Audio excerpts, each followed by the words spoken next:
Hola, mi nombre es Brian León y hoy realizaremos una práctica figurada de anestesia local para el nervio alveolar inferior, técnicas sumamente usadas en el ámbito odontológico. Como sabemos, el nervio alveolar inferior es la rama más voluminosa del nervio mandibular, la cual es una rama terminal del nervio trigémino, uno de los 12 pares craneales que conforman el sistema nervioso periférico. El nervio alveolar inferior continúa la dirección del tronco posterior de este nervio, desciende entre la cara del lateral del pterigoideo medial y la cara medial de la rama de la mandíbula, acompañando la arteria alveolar inferior, con la cual penetra el canal mandibular por el foramen mandibular, limitado por delante por la língula mandibular o también llamada espina de Spix.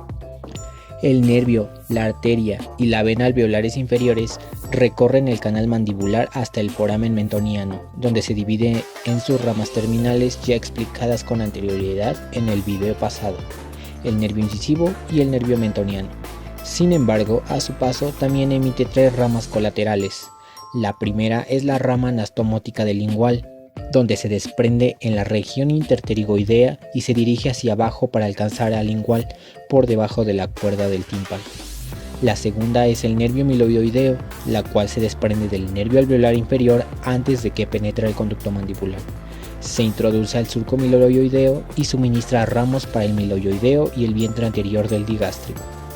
Por último, son los ramos dentarios, los cuales nacen en el conducto mandibular e inervan a molares, premolares, caninos inferiores y a la encía o al mismo hueso.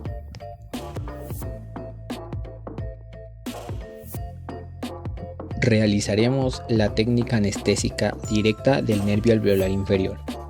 Recordaremos que esta técnica es una técnica anestésica principal con indicación para extracciones, endodoncias, operatoria y o prótesis, entre otras. Ya con la aguja montada identificaremos nuestros puntos de referencia para esta técnica, las cuales serán el borde anterior de la rama, el triángulo retromolar y los premolares del lado opuesto. También podemos tomar en cuenta el ligamento pterigomandibular. Una vez indicados estos puntos, podemos realizar la técnica. Primero visualizamos la zona de punción. Con el dedo índice se localiza el triángulo retromolar. Posteriormente, se introduce la totalidad de la aguja desde premolares del lado opuesto. Se procede a aplicar lentamente el bloqueador, aproximadamente en 1 minuto. Por último, se saca cuidadosamente la aguja y se espera a que el bloqueador local realice el efecto. Esto aproximadamente de 5 a 10 minutos.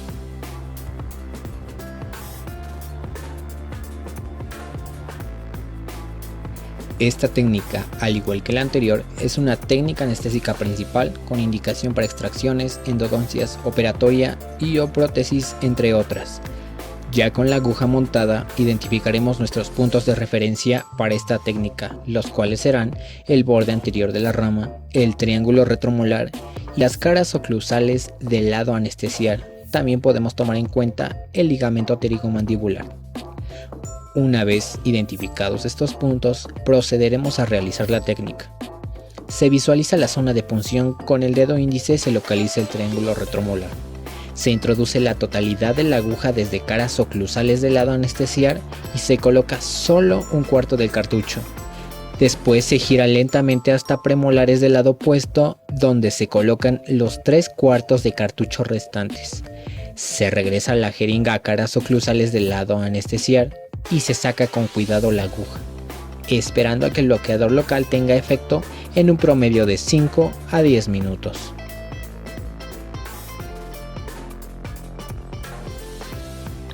Esta técnica es una modificación de la técnica indirecta, con las mismas indicaciones y se usan las mismas referencias anatómicas.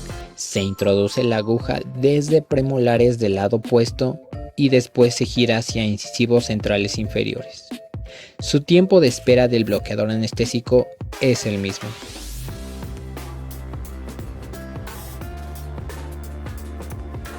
Esta técnica es una modificación de la técnica directa, con las mismas indicaciones y se usan las mismas referencias anatómicas. Se introduce la aguja desde premolares superiores.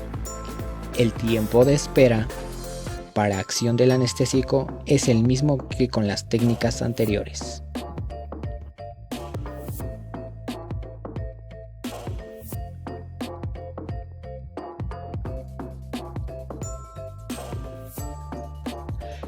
Esta técnica está indicada en pacientes con dificultades para abrir la boca.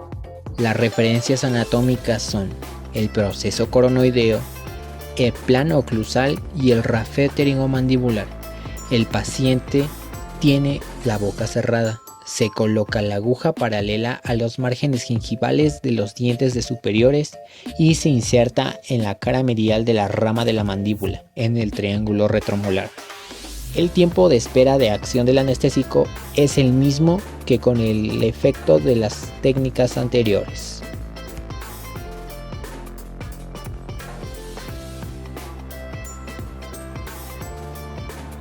En esta técnica, la inserción de la aguja se hace a nivel del cuello del cóndilo, con el mismo tiempo de acción del anestésico y el mismo efecto local que las técnicas anteriores.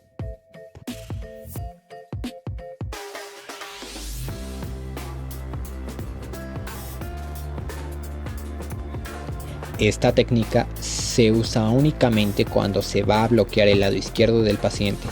Es una modificación de la técnica directa, solamente que las referencias anatómicas se palpan con el dedo pulgar y con el dedo índice y medio se apoyan en el gonion de la mandíbula. Se usan las mismas referencias anatómicas. En esta técnica se introduce la aguja desde premolares del lado opuesto y se procede a aplicar el bloqueador lentamente, con el mismo tiempo de acción del anestésico y el mismo efecto local que con las técnicas anteriores.